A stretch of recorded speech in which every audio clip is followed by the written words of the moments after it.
Hi ಎಲ್ರಿಗೂ ನಮಸ್ಕಾರ. ಈ ಹಿಂದಿನ ಕ್ಲಾಸಲ್ಲಿ ನಾವು ಆರ್ಮೇಚರ್ ವೈಂಡಿಂಗ್ ಮತ್ತು ಟೈಪ್ಸ್ ಆಫ್ ಆರ್ಮೇಚರ್ ವೈಂಡಿಂಗ್, ಹಾಗೆ ಅಲ್ಲಿರ್ತಕ್ಕಂಥ ಕ್ಯಾರೆಕ್ಟರಿಸ್ಟಿಕ್ಸ್ ಚೇಂಜಸ್ ಆಗ್ತಕ್ಕಂಥದ್ದು, ಹಾಗೆ ಆರ್ಮೇಚರ್ ಸರ್ಕ್ಯೂಟ್ ರೆಸಿಸ್ಟೆನ್ಸು, ಹಾಗೆ ವೋಲ್ಟೇಜ್ ಡ್ರಾಪ್ ಬಗ್ಗೆ ತಿಳ್ಕೊಂಡಿದ್ದೀವಿ. ಈಗ ಅದರ ಮುಂದುವರೆದ ಭಾಗವಾಗಿ ನಾವಿಲ್ಲಿ ಬ್ರಷಸ್ಗಳ ಬಗ್ಗೆ ತಿಳ್ಕೊಳ್ಳೋದು ಬಹಳ ಮುಖ್ಯ. ಇಲ್ಲಿ ಅಂದರೆ ನಾವೇನು ಜನ್ರೇಟರ್ಗಳಲ್ಲಿ ಬ್ರಷಸ್ಗಳನ್ನು ಬಳಸ್ತೀವಿ, ಆ ಬ್ರಷ್ಗಳ ಬಗ್ಗೆ ತಿಳ್ಕೊಳ್ಳಿಕ್ಕಿದೆ ಇವತ್ತಿನ ಈ ಕ್ಲಾಸಲ್ಲಿ. ಆ ಬ್ರಷ್ಗಳು ಏನಿದೆ, ಯಾವ ಟೈಪ್ಸಲ್ಲಿ ಬ್ರಷ್ಗಳಿದಾವೆ, ಬ್ರಷ್ನ ಕೆಲಸ ಏನು, ಅದ್ರ ಕ್ಯಾರೆಕ್ಟರಿಸ್ಟಿಕ್ಸ್ ಏನು, ಅದು ಹೇಗೆ ಇಲ್ಲಿ ಕೆಲಸ ಮಾಡ್ತದೆ, ಯಾವ್ಯಾವ ಥರದ ಬ್ರಷ್ಗಳಿರ್ತವೆ ಅನ್ನೋದನ್ನು ಇವತ್ತಿನ ಈ ಕ್ಲಾಸಲ್ಲಿ ನೋಡ್ತಾ ಹೋಗೋಣ. ಮೊದಲನೇದಾಗಿ brushes. The main function of the brushes is to transfer the energy present at the armature to the external circuit. ನಿಮ್ಗೆ ಗೊತ್ತೇ ಇದೆ ಆಲ್ರೆಡಿ. ಈ ಬ್ರಷಸ್ಗಳ ಕೆಲಸ ಏನು ಅಂತ ಹೇಳಿದರೆ, ಏನು ನಮ್ಮ ಆರ್ಮೇಚರ್ ರೊಟೇಷನ್ ಆಗ್ತಾ ಇದೆ ಆ ಒಂದು ಸ್ಲಿಪ್ ರಿಂಗಿಗೆ ಅಥವಾ ಸ್ಪ್ಲಿಟ್ ರಿಂಗ್ಸಿಗೆ, ಅಂದರೆ ಕಾಮ್ಯುಟೇಟ್ರಿಗೆ ಬಂದಿರತಕ್ಕಂಥ, ಅಂದರೆ ಆ ಆರ್ಮೇಚರ್ ಕಂಡಕ್ಟರ್ನಲ್ಲಿ ಉತ್ಪತ್ತಿಯಾಗಿ ಆ ಸ್ಲಿಪ್ ರಿಂಗ್ಸಿಗೆ ಅಥವಾ ಸ್ಪ್ಲಿಟ್ ರಿಂಗ್ಸ್ವರೆಗೆ ಬಂದಿರತಕ್ಕಂಥ ಎಲೆಕ್ಟ್ರಿಸಿಟಿ, ವಿದ್ಯುತ್ ಶಕ್ತಿಯನ್ನು ನಾವು ಹೊರಗಡೆ ನಮ್ಮ ಲೋಡ್ಗೆ ತಗೊಂಡು ಹೋಗಬೇಕು ಅಂತ ಹೇಳಿದರೆ, ಅಲ್ಲಿ ಜಾರುವಂಥ, ಅಂದರೆ ಸ್ಲೈಡಿಂಗ್ ಆಗ್ತಾ ಆ ಒಂದು ಕಾಮ್ಯುಟೇಟರ್ನಲ್ಲಿ ಅಥವಾ ಆ ಸ್ಲಿಪ್ ರಿಂಗ್ಸಲ್ಲಿ ಇರ್ತಕ್ಕಂಥ ಸಪ್ಲೈನನ್ನು ಎಕ್ಸ್ಟರ್ನಲ್ ಸರ್ಕ್ಯೂಟಿಗೆ ತಗೊಂಡು ಹೋಗ್ತಕ್ಕಂಥ ಕೆಲಸ ಮಾಡಬೇಕಾಗತ್ತೆ. ಸೊ ಅಂಥ ಒಂದು ಕೆಲಸ ಮಾಡ್ತಕ್ಕಂಥದ್ದೇ ನಮ್ಮ ಈ ಬ್ರಷಸ್ಗಳು.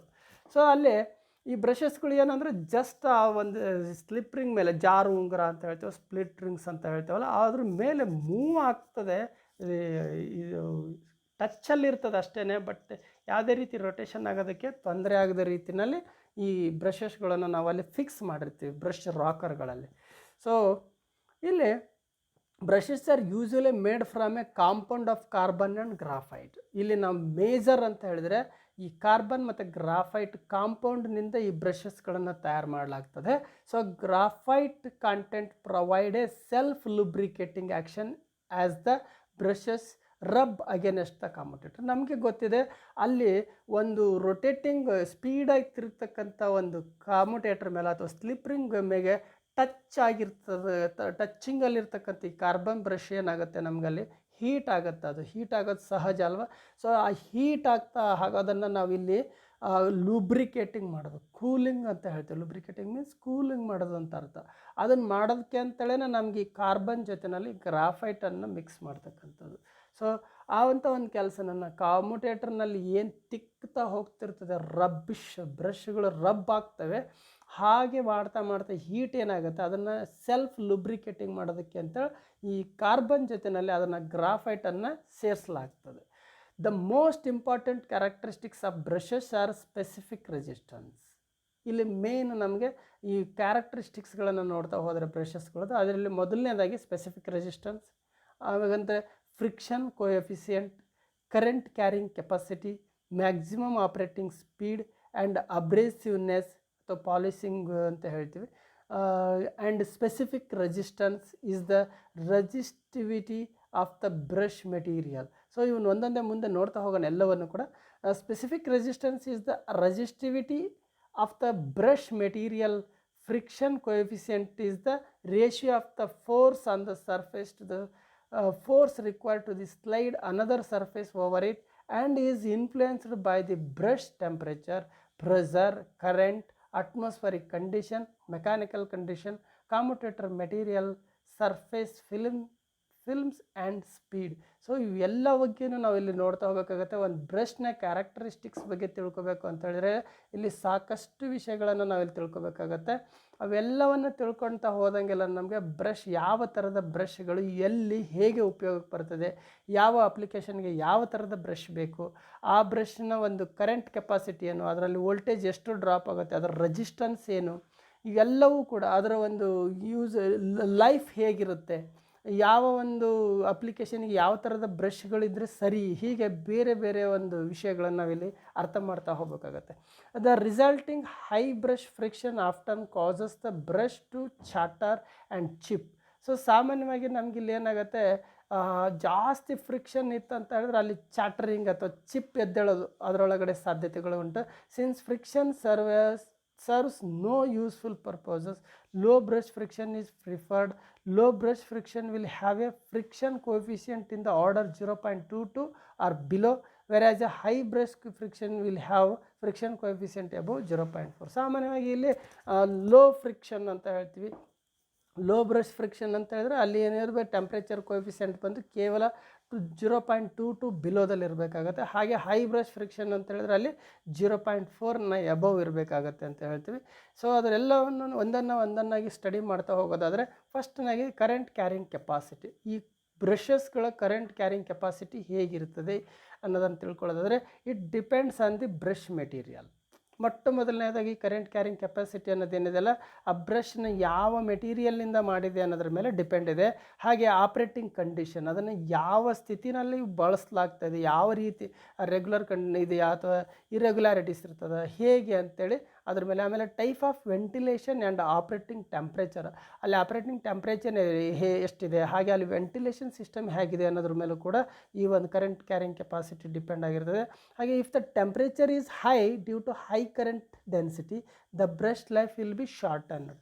ಸೊ ಇಲ್ಲಿ ಅಕಸ್ಮಾತಾಗಿ ಅಲ್ಲಿ ಆ ಟೆಂಪ್ರೇಚರ್ ಏನಾದರೂ ಹೈ ಇತ್ತು ಅಂತ ಹೇಳಿದ್ರೆ, ಅದರ ಹೈ ಕರೆಂಟ್ ಡೆನ್ಸಿಟಿ ಕಾರಣದ ಹೈ ಆಯಿತು ಅಂದರೆ ಸೊ ಆ ಬ್ರಷ್ನ ಲೈಫ್ ಏನಿದೆ ಅದು ಕಡಿಮೆ ಆಗ್ತದೆ, ಬೇಗ ಹಾಳಾಗೋಂಥ ಸಾಧ್ಯತೆ ಇಲ್ಲಿ ಹೆಚ್ಚಿರ್ತದೆ. ಹಾಗೆ ಇಲ್ಲಿ ಸ್ಪೀಡ್ ಯಾವಾಗಲೂ ನಾವು ಬ್ರಷ್ಗಳು ಇಲ್ಲಿ ರೊಟೇಟಿಂಗ್ ಮ್ಯಾಗ್ನೆಟಿಕ್ ಫೀಲ್ಡಲ್ಲಿ ಆರ್ಮೇಚರು 1500 3000 ಹೀಗೆ ಹೈ ಸ್ಪೀಡ್ನಲ್ಲಿ ನಮಗೆ ಅದು ಆರ್ಮೇಚರ್ ರೊಟೇಷನ್ ಆಗ್ತಾ ಇರ್ತದೆ. ಅಂಥ ಸಂದರ್ಭದಲ್ಲಿ ಈ ಬ್ರಷಸ್ಗಳು ಅದಕ್ಕೆ ಕಾಂಟ್ಯಾಕ್ಟಿಗೆ ಇರ್ತದೆ. ಸೊ ಹಾಗಾಗಿ the allowable speed depends upon the characteristics of the brush material. ಇಲ್ಲಿ ಯಾವ ಸ್ಪೀಡಲ್ಲಿರ್ತಕ್ಕಂಥ ಆರ್ಮೇಚರ್ಗೆ ಯಾವ ಥರದ ಬ್ರಷ್ಗಳನ್ನು ಬಳಸಬೇಕು, ಆ ಬ್ರಷ್ ಯಾವ ಮೆಟೀರಿಯಲಿಂದ ಮಾಡಿರಬೇಕು, ಹಾಗೆ ಸ್ಪ್ರಿಂಗ್ ಪ್ರೆಷರ್ ಯಾವ ರೀತಿ ಇರಬೇಕು, ಹಾಗೆ ಕರೆಂಟ್ ಡೆನ್ಸಿಟಿ ಹೇಗಿರಬೇಕು, and then types of brush ಹೋಲ್ಡರ್ಸ್ಗಳು ಕೂಡ, ಬ್ರಷ್ ಹೋಲ್ಡರ್ ಕೂಡ ಇಲ್ಲಿ ಬರ್ತದೆ. ಹಾಗೆ ಬ್ರಷ್ ಆ್ಯಂಗಲ್ ಯಾವ ರೀತಿ ಇರಬೇಕು, and the area of the contact of the commutator, ಆ ಒಂದು ಬ್ರಷ್ ಆ ಕಮ್ಯುಟೇಟರ್ನ ಮೇಲೆ ಯಾವ ಮಟ್ಟದಲ್ಲಿ ಯಾವ ಏರಿಯಾದಲ್ಲಿ ಅದು ಕಾಂಟ್ಯಾಕ್ಟ್ ಆಗಿದೆ ಅನ್ನೋದು ಇವೆಲ್ಲವೂ ಕೂಡ ಡಿಪೆಂಡ್ಸ್ ಆಗಿರ್ತದೆ. ಆ್ಯಂಡ್ ದೆನ್ ಅಬ್ರೇಸಿವ್ನೆಸ್ ಅಂತ ಹೇಳ್ತೀವಿ, the ability of the brush to prevent excessive buildup of the film usually caused by the corrosive. ಅದು ತಿರುಗ್ತಾ ಒಂದೇನಾಗುತ್ತೆ ಅಂತ ಹೇಳಿದ್ರೆ ಅಲ್ಲೊಂದು ಫಿಲ್ಮ್ ಪ್ರೊಡ್ಯೂಸ್ ಆಗ್ತದೆ, ಯೂಸ್ವಲಿ ಅದೊಂದು ಬಿಲ್ಡಪ್ ಆಗ್ತಾ ಹೋಗ್ತದೆ, ಅಕ್ರೋಸಿವ್ ಅಂತ ಹೇಳ್ತೀವಿ. ಆ ಒಂದು ಫುಲ್ ಏನಾಗುತ್ತೆ ಅದು ಕಾಮ್ಯುಟೇಟರ್ ಕೂಡ ಶಾರ್ಟ್ ಆಗೋಂಥ ಸಾಧ್ಯತೆ ಇದೆ. ಅಥವಾ or oily atmosphere is called the abrasiveness or polishing action ಅಂತ ಕೂಡ ಹೇಳ್ತೀವಿ. ಸೊ ಹಾಗೆ next grade and types of the brushes ಅಂತ. There are 4 major brush families classified according to the manufacturing process. ಇಲ್ಲಿ ಮ್ಯಾನುಫ್ಯಾಕ್ಚರಿಂಗ್ ಪ್ರೋಸೆಸ್ಗೆ ಡಿಪೆಂಡ್ ಆಗಿ ಇಲ್ಲಿ 4 ಥರದಲ್ಲಿ ಈ ಬ್ರಷ್ ಫ್ಯಾಮಿಲಿಗಳಿದಾವೆ. ಬ್ರಷ್ನ ಯಾವ ರೀತಿ ಅಂದರೆ ಒಂದನೇದಾಗಿ ಗ್ರಾಫೈಟ್ ಅಂತ ಹೇಳ್ತೀವಿ, ಗ್ರಾಫೈಟ್. ಆಮೇಲೆ ಎರಡನೇದು ಕಾರ್ಬನ್ ಆ್ಯಂಡ್ ಕಾರ್ಬನ್ ಗ್ರಾಫೈಟ್, ಮೂರನೇದು ಎಲೆಕ್ಟ್ರೋಗ್ರಾಫೈಟ್, ಮತ್ತೊಂದು ಮೆಟಲ್ ಗ್ರಾಫೈಟ್. ಹೀಗೆ 4 ಥರದಲ್ಲಿ ನಾವು ಬ್ರಷಸ್ಗಳನ್ನು ನಾವು ಮ್ಯಾನುಫ್ಯಾಕ್ಚರ್ ಮಾಡೋದನ್ನು ನೋಡ್ಬೋದು. ಈ 4 ಥರದಲ್ಲಿ ಮ್ಯಾನುಫ್ಯಾಕ್ಚರಿಂಗ್ ಆಗುತ್ತೆ. ಸೊ ದೆನ್ ಗ್ರಾಫೈಟ್, ಮೊದಲನೇದು ಗ್ರಾಫೈಟ್ ನೋಡೋದಾದರೆ, graphite brushes are usually made of the natural ಅಲ್ಲ ಆರ್ಟಿಫಿಷಿಯಲ್ ಗ್ರಾಫೈಟ್. ಅದು ನ್ಯಾಚುರಲ್ ಅಥವಾ ಆರ್ಟಿಫಿಷಿಯಲ್ ಗ್ರಾಫೈಟ್ನಿಂದ ಮಾಡಿರ್ತಕ್ಕಂಥ ಬ್ರಷಸ್ಗಳಾಗಿರ್ತವೆ, ಇವನು ಗ್ರಾಫೈಟ್ ಬ್ರಷ್ ಅಂತ ಹೇಳ್ತೀವಿ. And natural graphite contents impurities. ಏನು ನ್ಯಾಚುರಲ್ ಏನಿರ್ತದೆ ಅದು ಇಂಪ್ಯೂರಿಟೀಸ್ ಅಂದರೆ ಶುದ್ಧವಾಗಿರೋದಿಲ್ಲ. But artificial graphite is usually pure, ಅದು ಇಟ್ ಈಸ್ ಇನ್ ಪ್ಯೂರ್ ಕಂಡೀಷನಲ್ಲಿ ಇರ್ತದೆ. ನಾವು ಏನು ಮಾಡ್ಕೊಳ್ತೀವಿ ಆರ್ಟಿಫಿಷಿಯಲ್ ಅದು. It is used in fractional HP machines. ಈ ಗ್ರಾಫೈಟ್ನಿಂದ ಮಾಡಿರ್ತಕ್ಕಂಥ ಬ್ರಷಸ್ಗಳೇನಿದಾವೆ ಇವನ್ನ ಸ್ಮಾಲ್ HP ಮಷಿನ್ಗಳಲ್ಲಿ, ಫ್ರ್ಯಾಕ್ಷನಲ್ HP ಮಷಿನ್ ಅಂತ ಹೇಳ್ತೀವಿ, ಅಂಥ ಮಷಿನ್ಗಳಲ್ಲಿ ಮಾತ್ರ ಇವನ್ನ ಯೂಸ್ ಮಾಡಲಾಗ್ತದೆ. ಆ್ಯಂಡ್ ಕಾರ್ಬನ್ ಗ್ರಾಫೈಟ್ ಅಂತ ಹೇಳ್ತೀವಿ. It has high hardness, high mechanical strength, cleaning action and long brush life ಅಂತ ಹೇಳ್ತೀವಿ. ಈ ಕಾರ್ಬನ್ ಗ್ರಾಫೈಟಿಂದ ಮಾಡಿದಾಗ ಅದಕ್ಕೆ ಹಾರ್ಡ್ನೆಸ್ ಜಾಸ್ತಿ ಇದೆ, ಹಾಗೆ ಮೆಕ್ಯಾನಿಕಲ್ ಸ್ಟ್ರೆಂತ್ ಕೂಡ ಜಾಸ್ತಿ ಇದೆ, ಹಾಗೆ ಕ್ಲೀನಿಂಗ್ ಆ್ಯಕ್ಷನ್ ಅಂತ ಹೇಳ್ತೀವಿ ಅದು ಕೂಡ ಚೆನ್ನಾಗಿದ್ದು ಲಾಂಗ್ ಲೈಫ್ ಇದೆ ಅಂತ ಹೇಳ್ತೀವಿ. ದೆನ್ ಎಲೆಕ್ಟ್ರೋಗ್ರಾಫೈಟ್ ಅಂತ ಬರ್ತದೆ ಮತ್ತೊಂದು. It consists of the various forms of amorphous carbon. ಇದು ಒಂದು ಮೆಟೀರಿಯಲ್ ಅಮೊರಫಸ್ ಕಾರ್ಬನ್ ಅಂತಕ್ಕಂಥದ್ದು. ಈ ಮೆಟೀರಿಯಲ್ ಅದರ ವೇರಿಯಸ್ ಫಾರ್ಮ್ಸಲ್ಲಿ ಕೆಲವೊಂದು ಎಲೆಕ್ಟ್ರೋಗ್ರಾಫೈಟ್ಗಳು ರಚನೆಗಳು ಆಗ್ತಾ ಹೋಗ್ತವೆ. ಅಂದರೆ ಈ ಅಮೊರಫಸ್ ಕಾರ್ಬನ್ನಿಂದ ಅದರ ಡಿಫ್ರೆಂಟ್ ಫಾರ್ಮೇಷನಲ್ಲಿ ವೇರಿಯಸ್ ಫಾರ್ಮೇಷನ್ಸಲ್ಲಿ ಅದನ್ನು ರಚನೆ ಮಾಡ್ತಕ್ಕಂಥ ಬ್ರಷಸ್ಗಳು. These brushes usually have a higher current density, lower strength, lower hardness and lower specific resistance. They generally have good communicative characteristics but may not always be used. ನೋಡಿ ಇದರಲ್ಲಿ ಗುಡ್ ಕಮ್ಯುನಿಕೇಟಿಂಗ್ ಕ್ಯಾರೆಕ್ಟರಿಸ್ಟಿಕ್ಸ್ ಇದೆ, but not always be used because of the lesser requirement of the high current ಅಂತ ಹೇಳಿ and the requirement of the severe mechanical conditions. ಅಲ್ಲಿ ಕೆಲವೊಂದು mechanical ಕಂಡೀಷನ್ಸ್ಗಳ ಕಾರಣದಿಂದಾಗಿ ಹಾಗೆಯೇ high current requirement of high ಕರೆಂಟ್ನ ಕಾರಣದಿಂದಾಗಿ ಅವನ್ನ ಅಲ್ಲಿ ಹೆಚ್ಚು ಬಳಸಲಿಕ್ಕಾಗೋದಿಲ್ಲ. ಈ ಒಂದು ಎಲೆಕ್ಟ್ರೋಗ್ರಾಫೈಟ್ಗಳನ್ನು ಏನು ಯೂಸ್ಯುವಲಿ ಹೈಯರ್ ಕರೆಂಟ್ ಡೆನ್ಸಿಟಿ ಇದರ ಬಳಸಬಹುದು ಅಷ್ಟೆ. ಆ್ಯಂಡ್ ದೆನ್ ಮೆಟಾಲ್ ಗ್ರಾಫೈಟ್ ಅಂತ ಬರ್ತದೆ. It is generally made from natural graphite and finely divided into metal powders ಅಂತ. ಅಂದರೆ ಈ ಮೆಟಲ್ ಗ್ರಾಫೈಟ್ಗಳೇನಾದರೂ made from the natural graphite ಅಂತ ಹೇಳ್ತೀವಿ. ಈ ನ್ಯಾಚುರಲ್ ಗ್ರಾಫೈಟಿಂದನೇ ಮಾಡ್ತಕ್ಕಂಥದ್ದು, but then finely divided into metal ಪೌಡರ್ಸ್ಗಳನ್ನು ತೆಗೆದು. So copper is the most common metal constituent. The silver, tin, lead and other metals are sometimes used. So ಈ ಮೆಟಾಲ್ಗಳನ್ನು ಅದ್ರ ಜೊತೆ ಮಿಕ್ಸ್ ಮಾಡೋದು, ಗ್ರಾಫೈಟ್ನಲ್ಲಿ ಮೆಟಾಲ್ಗಳನ್ನು ಮಿಕ್ಸ್ ಮಾಡಿ ಕಾಂಪೌಂಡಾಗಿ ಬಳಸಲಾಗ್ತದೆ. The metal content ranges from approximately 10 to 95% by weight. ಆ ವೇಟ್ನ ಪ್ರಕಾರ 10ರಿಂದ 95% ನಾವು ಅದರಲ್ಲಿ ಏನು ಮಾಡ್ತೀವಿ, ಈ ಮೆಟಲ್ ಕಂಟೆಂಟನ್ನು ಆ್ಯಡ್ ಮಾಡ್ತಾ ಹೋಗ್ತೀವಿ. High metal content provides A greater current capacity. ಇಲ್ಲಿ ಮೇನ್ ಅಂತ ಹೇಳಿದ್ರೆ ಕರೆಂಟ್ ಕೆಪಾಸಿಟೀಸ್ ಗ್ರೇಟರ್ ಇದೆ ಅಂತ ಹೇಳ್ತೀವಿ. ಹಾಗೆ ಹೈಯರ್ ಮೆಕ್ಯಾನಿಕಲ್ ಸ್ಟ್ರೆಂತ್ ಕೂಡ ಚೆನ್ನಾಗಿರ್ತದೆ ಇಲ್ಲಿ. And also certain combined characteristics of contact drop and friction ಅಂತ ಹೇಳ್ತೀವಿ. ಕಾಂಟ್ಯಾಕ್ಟ್ ಡ್ರಾಪ್ ಇರ್ಬೋದು ಅಥವಾ ಫ್ರಿಕ್ಷನ್ಸ್, ಇವೆಲ್ಲವೂ ಕೂಡ ಈ ಮೆಟಲ್ ಗ್ರಾಫೈಟ್ ಬ್ರಷಸ್ಸಲ್ಲಿ ಸಾಧ್ಯತೆಗಳಿದ್ದಾವೆ ಅಂತ. So it is used where high current and low voltages are involve. ಅಂತ ಈ ಮೆಟಲ್ ಗ್ರಾಫೈಟ್ ಬ್ರಷ್ಗಳೇನದು ಇವನ್ನ ಹೈ ಕರೆಂಟ್ ಕೆಪಾಸಿಟಿ ಇರ್ತಕ್ಕಂಥ ಹಾಗೆ ಲೋ ವೋಲ್ಟೇಜ್ ಇದರ ಕಡೆಗೆ ಇವನ್ನ ಬಳಸಲಾಗ್ತದೆ. It is typical applications are for electroplating generators. Electroplating ಮಾಡೋವಂಥ ಸಂದರ್ಭದಲ್ಲಿ ಅಲ್ಲಿ ಜನರೇಟರ್ಗಳಿಗೆ ಈ ರೀತಿಯಾಗಿರ್ತಕ್ಕಂಥ ಮೆಟಲ್ ಗ್ರಾಫೈಟ್ ಬ್ರಷಸ್ಗಳನ್ನೇ ಬಳಸ್ತಾರೆ. ಹಾಗೆ ಬ್ಯಾಟ್ರಿ ಚಾರ್ಜರ್ಸ್ ಕಡೆ, ಹಾಗೆ ವೆಲ್ಡಿಂಗ್ ಜನರೇಟರ್ಸ್ ಕಡೆ and other high current equipment, ಏನು ಹೈ ಕರೆಂಟ್ ಎಲ್ಲೆಲ್ಲಿದೆ ಅಲ್ಲೆಲ್ಲ ಈ ಒಂದು ಮೆಟಲ್ ಗ್ರಾಫೈಟ್ ಬ್ರಷಸ್ಗಳನ್ನೇ ಬಳಸಲಾಗ್ತದೆ. whenever the brushes are to be changed, the same grade of brushes is to be procured and used to get the same performance characteristics from the machine. So ಇಲ್ಲಿ main ಅಂತ ಹೇಳಿದ್ರೆ ಯಾವಾಗ brush ಸೌದು ಹಾಳಾಗಿ ಹೋಗಿರ್ತಾವೆ ಅವಾಗ change ಮಾಡಿ replace ಮಾಡೋಂಥ ಸಂದರ್ಭದಲ್ಲಿ ಆ ಸೇಮ್ ಗ್ರೇಡ್ ಬ್ರಷಸ್ಗಳನ್ನೇ ನಾವಿಲ್ಲಿ ಏನು ಮಾಡಬೇಕಾಗತ್ತೆ, ಪ್ರಿಫರ್ ಮಾಡಬೇಕಾಗತ್ತೆ. ಹಾಗೆ ಮಾಡಿದಾಗ ಮಾತ್ರ ನಮಗೆ ಆ ಒರಿಜಿನಲ್ ಪರ್ಫಾರ್ಮೆನ್ಸ್ ಕ್ಯಾರೆಕ್ಟರಿಸ್ಟಿಕ್ಸ್ ಆ ಮಷಿನ್ನಿಂದ ತೊಗೊಳಕ್ಕೆ ಸಾಧ್ಯ. ಹಾಗೆ ಆ ಒಂದು ಡಿಫ್ರೆಂಟ್ ಬ್ರಷಸ್ಗಳೇನಿದ್ದಾವೆ ಅವನ್ನು ಯಾವುದು ಕರೆಂಟ್ ಕೆಪಾಸಿಟಿ ಜಾಸ್ತಿ ಇರೋ ಕಡೆಗೆ ಯಾವ ಬ್ರಷ್ ಯೂಸ್ ಮಾಡಬೇಕು, ಕರೆಂಟ್ ಲೋ ಇದ್ದಾಗ ಏನು ಮಾಡಬೇಕು, ಎಲ್ಲಿ ಟೆಂಪ್ರೇಚರ್ ಹೈ ಇದ್ದಾಗ ಯಾವ ಥರದ ಬ್ರಷ್ ಯೂಸ್ ಮಾಡಬೇಕು, ಹೀಗೆ ಬೇರೆ ಬೇರೆ ಆ ಒಂದು ಅಪ್ಲಿಕೇಶನ್ನಿಗೆ ಡಿಪೆಂಡ್ಸ್ ಆಗಿ ಅದನ್ನು ಆ ಬ್ರಷಸ್ಗಳನ್ನು ಕೂಡ ಚೂಸ್ ಮಾಡಲಾಗ್ತದೆ ಅಂತ ಹೇಳ್ತೀವಿ. And then as an accepted procedure, every electrician should identify the brush grade of each machine either from service manuals or by visual inspection. So ಇಲ್ಲಿ ಎಲೆಕ್ಟ್ರಿಷಿಯನ್ ಆದಂಥವ್ರು ಈ ಬ್ರಷಸ್ಗಳನ್ನು ಸೆಲೆಕ್ಟ್ ಮಾಡ್ತಕ್ಕಂಥದ್ದು ರೀಪ್ಲೇಸ್ ಮಾಡ್ತಕ್ಕಂಥ ಸಂದರ್ಭದಲ್ಲಿ ಅಲ್ಲಿರ್ತಕ್ಕಂಥ ಸರ್ವಿಸ್ ಮ್ಯಾನ್ಯುವಲನ್ನು ನೋಡ್ಬೋದು ಅಥವಾ ವಿಜುವಲ್ ಇನ್ಸ್ಪೆಕ್ಷನಿಂದ ಕೂಡ ಅದನ್ನು ತಿಳ್ಕೊಳ್ತಕ್ಕಂಥ ಬೈ ಎಕ್ಸ್ಪೀರಿಯನ್ಸ್ ಸಾಧ್ಯ ಆಗುತ್ತೆ ಅದು ಕೂಡ. And record it in the maintenance card of the machine from proper selection of replacement at a later date. So ಅದನ್ನು ಫಸ್ಟೇ ಅದನ್ನು ಹೊಸದಿದ್ದಾಗ ಅದ್ರ ಬಗ್ಗೆ ತಿಳ್ಕೊಬೇಕಾಗತ್ತೆ. ಸೊ ಅದನ್ನು ವಿಜುವಲ್ ಇನ್ಸ್ಪೆಕ್ಷನ್ ಮಾಡಿ ಅಥವಾ ಅದನ್ನು ಮ್ಯಾನ್ಯುವಲ್ನ ತಿಳ್ಕೊಂಡು ಒಂದು ಕಡೆ ನೋಟ್ ಮಾಡಿ ಇಟ್ಕೋಬೇಕಾಗತ್ತೆ. ಈ ಒಂದು ಇದರಲ್ಲಿ ಈ ಥರದ ಬ್ರಷಸ್ಸನ್ನು ಯೂಸ್ ಮಾಡಿದ್ದಾರೆ, ಮುಂದೆ ಏನಾದರೂ ಅದನ್ನು ರೀಪ್ಲೇಸ್ ಮಾಡಬೇಕಾದ್ರೆ ಇದೇ ಥರದ ಗ್ರೇಡ್ನ ಬ್ರಷಸ್ನೇ ನಾವು ಇದಕ್ಕೆ ಬಳಸಬೇಕು ಅನ್ನೋದನ್ನು ನೋಟ್ ಮಾಡಿ ತಿಳ್ಕೊತಿರೋದು ಭಾಳ ಮುಖ್ಯ ಅಂತ. Brush contact resistance is the resistance offered between the brush and the commutator for the current flow. So ಇಲ್ಲಿ ಬ್ರಷ್ ಕಾಂಟ್ಯಾಕ್ಟ್ ರೆಸಿಸ್ಟೆನ್ಸ್ ಅಂತ ಬರ್ತದೆ. ಇದು ಎಲ್ಲಿಗೆ ಬರ್ತದೆ, ಇದು it is between the brush and the ಕಾಮುಟೇಟರ್ ಮತ್ತು ಬ್ರಷ್ನ ಮಧ್ಯ ಭಾಗದಲ್ಲಿ ಬರ್ತಕ್ಕಂಥದ್ದು. ಸೊ ಇದನ್ನು ನಾವೇನಂತೇವೆ ಬ್ರಷ್ ಕಾಂಟ್ಯಾಕ್ಟ್ ರೆಸಿಸ್ಟೆನ್ಸ್ ಅಂತ ಹೇಳ್ತೀವಿ. So this resistance value depends upon the grade of brushes. ಯಾವ ಗ್ರೇಡ್ನ ಬ್ರಷ್ಗಳನ್ನು ಬಳಸಿದ್ದೀವಿ ಅನ್ನೋದ್ರ ಮೇಲೆ ಈ ಕಾಂಟ್ಯಾಕ್ಟ್ ರೆಸಿಸ್ಟೆನ್ಸ್ ಡಿಪೆಂಡ್ ಆಗಿದೆ. So material used for the ಕಾಮುಟೇಟರ್, ಹಾಗೆ ಕಾಮುಟೇಟ್ರಿಗೆ ಯಾವ ಥರದ ಮೆಟೀರಿಯಲ್ ಬಳಸಿದ್ದೀವಿ ಅನ್ನೋದ್ರ ಮೇಲೂ ಕೂಡ ಇದು ಡಿಪೆಂಡ್ ಆಗಿದೆ. So contact area between the brush and commutator, ಹಾಗೆ ಇಲ್ಲಿ ಕಾಂಟ್ಯಾಕ್ಟ್ ಏರಿಯಾ ಎಷ್ಟಿದೆ ಬ್ರಷ್ ಮತ್ತು ಕಮ್ಯುಟೇಟರ್ ಮೇಲೆ ಅದ್ರ ಮೇಲೂ ಕೂಡ ಈ ಒಂದು ಕಾಂಟ್ಯಾಕ್ಟ್ ರೆಸಿಸ್ಟೆನ್ಸ್ ಡಿಪೆಂಡ್ ಆಗಿದೆ. ಆ್ಯಂಡ್ ದ ಬ್ರಷ್ ಟೆನ್ಷನ್, ಆ ಬ್ರಷ್ ಟೆನ್ಷನ್ ಎಷ್ಟರ ಮಟ್ಟಿಗಿದೆ ಅನ್ನೋದ್ರ ಮೇಲೂ ಕೂಡ ಇದು ಡಿಪೆಂಡ್ ಆಗಿರ್ತದೆ. And normally the brush contact resistance is measured in terms of voltage drop at specific current ratings ಅಂತ ಹೇಳ್ತೀವಿ. ಆ ಸ್ಪೆಸಿಫಿಕ್ ಕರೆಂಟ್ ರೇಟಿಂಗ್ಸ್ ಮೇಲೆ ಅಲ್ಲಿ ಎಷ್ಟು ವೋಲ್ಟೇಜ್ ಡ್ರಾಪ್ ಇದೆ ಆ ಬ್ರಷಸ್ಸಲ್ಲಿ ಅನ್ನೋದ್ರ ಮೇಲೆ ಇದು ನಮ್ಮ ಕಾಂಟ್ಯಾಕ್ಟ್ ರೆಸಿಸ್ಟೆನ್ಸನ್ನು ತಿಳ್ಕೊಬೋದಾಗಿದೆ. ಇದೆಲ್ಲದನ್ನು ನಾವು ತಿಳ್ಕೊಬೇಕಂತ ಹೇಳಿದ್ರೆ ಮೊಟ್ಟ ಮೊದಲನೇದಾಗಿ ಇಲ್ಲೊಂದು ಟೇಬಲ್ ಇದೆ. It shows the different grades of brushes and their characteristics. ಇಲ್ಲಿ ಒಂದು ಡಿಫ್ರೆಂಟ್ ಗ್ರೇಡ್ಸ್ನ ಬ್ರಷಸ್ಗಳು ಮತ್ತು ಅದರ ಕ್ಯಾರೆಕ್ಟರಿಸ್ಟಿಕ್ಸ್ಗಳನ್ನು ಈ ಟೇಬಲ್ 2ದಲ್ಲಿ ನೋಡ್ಬೋದು.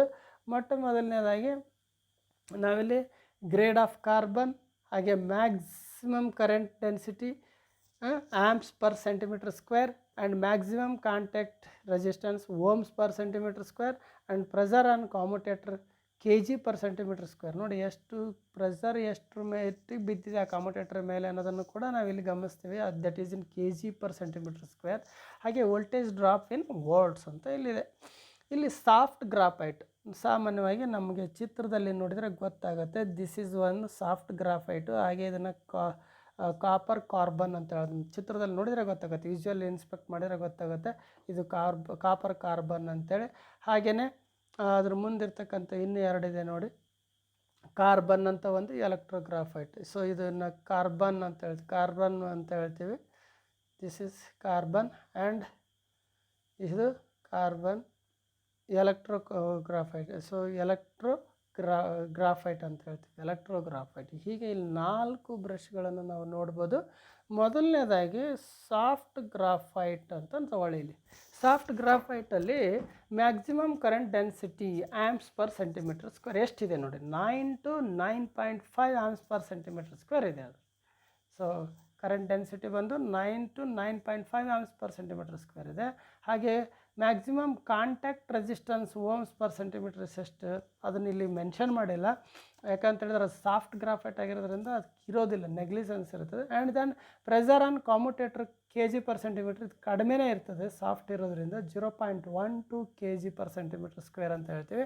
ಹಾಗೆ ವೋಲ್ಟೇಜ್ ಡ್ರಾಪ್ ಇನ್ ವೋಲ್ಟ್ಸ್ ಅಂತ ಬಂದುಬಿಟ್ಟು 1.6 ವೋಲ್ಟ್ಸ್ ಇದೆ ನೋಡಿ ಅದಕ್ಕೆ. ಆ್ಯಂಡ್ ದೆನ್ ಕಾಪರ್ ಕಾರ್ಬನ್ನಲ್ಲಿ ಬಂದರೆ ಆ ಕರೆಂಟ್ ಡೆನ್ಸಿಟಿ ಬಂದು 15 to 16 amps per centimetre square ಇದೆ. ಹಾಗೆಯೇ maximum contact resistance ohm per centimetres ಅಂದರೆ ಅಲ್ಲಿ 0.00000465 ಓಮ್ಸ್, ತುಂಬ ಕಡಿಮೆ ಅಂತ ಹೇಳ್ತೀವಿ. ಸೊ ಹಾಗೆಯೇ ಪ್ರೆಷರ್ ಆನ್ ಕಾಮ್ಯುಟೇಟರ್ ಎಷ್ಟಿದೆ ನೋಡಿ, 0.15ದಿಂದ 0.18 kg per centimeter ಸ್ಕ್ವೇರ್ ಇದೆ. ಹಾಗೆ ವೋಲ್ಟೇಜ್ ಡ್ರಾಪ್ ನೋಡಿ ಇಲ್ಲಿ ಕಡಿಮೆ ಇದೆ, ತುಂಬ ಕಡಿಮೆ ಇದೆ, 0.25ದಿಂದ 0.35 ವೋಲ್ಟ್ಸ್ ಮಾತ್ರ ಅಲ್ಲಿ ಡ್ರಾಪ್ ಆಗ್ತಕ್ಕಂಥದ್ದು. ಹಾಗೆ ಕಾರ್ಬನ್ನಲ್ಲಿ ನೋಡಿದರೆ ಇಲ್ಲಿ ಕರೆಂಟ್ ಡೆನ್ಸಿಟಿ ಬಂದು 5.5 to 6.5 ಆ್ಯಂಪ್ಸ್ ಪರ್ ಸೆಂಟಿಮೀಟರ್ ಸ್ಕ್ವೇರ್ ಇದೆ ಮ್ಯಾಕ್ಸಿಮಮ್ ಕರೆಂಟ್ ಡೆನ್ಸಿಟಿ. ಹಾಗೆ ಮ್ಯಾಕ್ಸಿಮಮ್ ಕಾಂಟ್ಯಾಕ್ಟ್ ರೆಸಿಸ್ಟೆನ್ಸ್ ಬಂದು 0.00062. ಸೊ ಕಂಪೇರ್ ಟು ಕಾರ್ಬಸ್ ನೋಡಿ ಸ್ವಲ್ಪ ಜಾಸ್ತಿ ಇದೆ ಅನ್ನಿಸ್ತದೆ, ಜಾಸ್ತಿ ಇದೆ. ಸೊ ಅಲ್ಲಿಗೆ ಇದ್ರದ್ದು ಇದು ಎಷ್ಟಿದೆ ಇಲ್ಲಿ 0.22 to 0.27 kg per centimeter square ಇದೆ ಪ್ರೆಷರ್ ಕಾಮ್ಯುಟೇಟ್ರು. ಹಾಗೆಯೇ ವೋಲ್ಟೇಜ್ ಡ್ರಾಪ್ ಬಂದು 2 ವೋಲ್ಟ್ಸ್ ಇದೆ, ಕಂಪೇರ್ ಟು ಅದರ್ಸ್ ಜಾಸ್ತಿನೇ ಇದೆ ನೋಡಿ. ಹಾಗೆ electrographite 8.5 to 9 amps per centimetre square ಇದೆ, maximum current density 8.5 to 9 amps ಇದೆ. ಸೊ ಇಲ್ಲಿ ಒಂದಕ್ಕೊಂದು ಮ್ಯಾಕ್ಸಿಮಮ್ ಕರೆಂಟ್ ಡೆನ್ಸಿಟಿನನ್ನು ಅಬ್ಸರ್ವ್ ಮಾಡಿದಾಗ ಕಡಿಮೆ ಇರೋದು ಕಾರ್ಬನ್ಗೆ, ಅತಿ ಹೆಚ್ಚಿರೋದು ಕಾಪರ್ ಕಾರ್ಬನ್ಗೆ ಅಲ್ವಾ. ಸೊ ಇದನ್ನು ಕೂಡ ನೀವು ಗಮನಿಸಬೇಕಾಗತ್ತೆ. ನೆಕ್ಸ್ಟ್ ಇಲ್ಲಿ ಎಲೆಕ್ಟ್ರೋಗ್ರಾಫೈಟಲ್ಲಿ ನೋಡೋದಿದೆ, ಕಾರ್ಬನ್ನಿಗೆ ಮ್ಯಾಕ್ಸಿಮಮ್ ಕಾಂಟ್ಯಾಕ್ಟ್ ರೆಸಿಸ್ಟೆನ್ಸ್ ಓಮ್ಸ್ ಎಷ್ಟಿದೆ ಇದಾಯ್ತಲ್ವ. ಸೊ ಇಲ್ಲಿ ಎಲೆಕ್ಟ್ರೋಗ್ರಾಫೈಟಲ್ಲಿ ಇದನ್ನು ನೋಡಿದರೆ 0.00031. ಸೊ ಕಂಪೇರ್ ಟು ಇದನ್ನು ನೋಡಿದರೆ ಕಾಪರ್ ಕಾರ್ಬನ್ಗಿಂತ ಇದು ಕಾರ್ಬನ್ ಜಾಸ್ತಿ ಇದೆ, ಕಾರ್ಬನ್ಗಿಂತ ಇದು ಜಾಸ್ತಿ ಇದೆ, ಇದು ಕಡಿಮೆ ಇದೆ ಅಲ್ವಾ, ಇದು ಕಡಿಮೆ ಇದೆ. ಸೊ ಇದಕ್ಕಿಂತ ಇದು ಜಾಸ್ತಿ, ಇದಕ್ಕಿಂತ ಇದು ಕಡಿಮೆ, ಹೀಗೆ. ಸೊ ವ್ಯಾಲ್ಯೂಸ್ಗಳನ್ನು ನೋಡ್ಕೋಬೇಕು. ಕಡಿಮೆ ಯಾವುದು ಇದರಲ್ಲಿ ಕಾಪರ್ ಕಾರ್ಬನ್ ಇದೆ, ಅದು ವ್ಯಾಲ್ಯೂ ಕಡಿಮೆ ಅಲ್ವಾ. ಸೊ ಅದನ್ನು ನೀವು ಗಮನಿಸಿ. ಹಾಗೆಯೇ ಇಲ್ಲಿ ಪ್ರೆಷರ್ ಆನ್ ಕಾಮ್ಯುಟೇಟರ್ ನೋಡಿ 0.22 ಇದೆ. ಸೊ ಎಲ್ಲವನ್ನು ಕಂಪೇರ್ ಮಾಡಿದರೆ ಇಲ್ಲಿ ಯಾವುದು ಜಾಸ್ತಿ ಇದೆ, 0.22 to 0.27 ಕಾರ್ಬನ್ ಜಾಸ್ತಿ ಇದೆ, ಸಾಫ್ಟ್ ಗ್ರಾಫೈಟ್ ಕಡಿಮೆ ಇದೆ. ಹಾಗೆ ಇಲ್ಲಿ 1.7 to 1.8. ಸೊ ಇದನ್ನು ಕಂಪೇರ್ ಮಾಡಿದರೆ ವೋಲ್ಟೇಜ್ ಡ್ರಾಪನ್ನು ಕಂಪೇರ್ ಮಾಡಿ ನೋಡಿದರೆ ಕಾರ್ಬನ್ನಲ್ಲಿ ತುಂಬ ಜಾಸ್ತಿ ಇದೆ, ಅದೇ ಕಾಪರ್ ಕಾರ್ಬನ್ನಲ್ಲಿ ತುಂಬ ಕಡಿಮೆ ಇದೆ. ಹೀಗೆ ನಾವು ಇದನ್ನು ಕ್ಯಾರೆಕ್ಟರಿಸ್ಟಿಕ್ಸ್ ಆಫ್ ಬ್ರಷಸ್ಗಳನ್ನು ತಿಳ್ಕೊಂಡು ನಾವು ಈ ಬ್ರಷಸ್ಗಳನ್ನು ಸೆಲೆಕ್ಟ್ ಮಾಡಬೇಕಾಗತ್ತೆ. So that is the very important. Brushes ಬಗ್ಗೆ ನೀವು ಇಷ್ಟು ತಿಳ್ಕೊಳ್ಳೋದು ಬಹಳ ಮುಖ್ಯ. ನೆಕ್ಸ್ಟ್ ಕ್ಲಾಸಲ್ಲಿ ನಾವು EMF equation of generator, very important class ಅಂತಲೇ ಹೇಳ್ಬೋದು. ಅತಿ ಹೆಚ್ಚು ಎಕ್ಸಾಮಿಗೆ ಕೇಳ್ತಕ್ಕಂಥ ಕ್ವಶನ್ಗಳು EMF ಈಕ್ವೇಷನ್ ಆಫ್ ಜನರೇಟರ್ ಮೇಲೆ ಬರ್ತಾ ಇರ್ತದೆ. So next topic is EMF equation of DC generator. ಅಲ್ಲಿವರೆಗೂ ಎಲ್ಲರಿಗೂ ಶುಭವಾಗಲಿ.